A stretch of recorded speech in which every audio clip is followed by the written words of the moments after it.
Barrister Gauhar और अली अमीन गंडापुर की ज़ेरे क़यादत तहरीक इंसाफ के पार्लिमानी रहनुमाओं का काफिला लाहौर पहुंचने से पहले पुलिस का एक्शन। शाहदरा पर इस्तकबाल के लिए जमा 4 कारकुनों को हिरासत में ले लिया गया।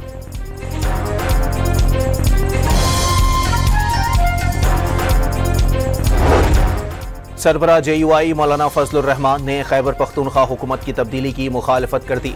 वाज़े कर दिया, तब्दीली PTI के अंदर से आनी चाहिए। फजल-ur-रहमान की तजवीज़। इस्लामाबाद में 24 घंटों के दौरान डेंगू के 6 केसेस रिपोर्ट।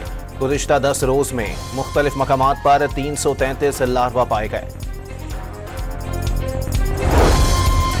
और बलोचिस्तान के साहिल पर गैर मुल्की शराब की बड़ी स्मगलिंग नाकाम।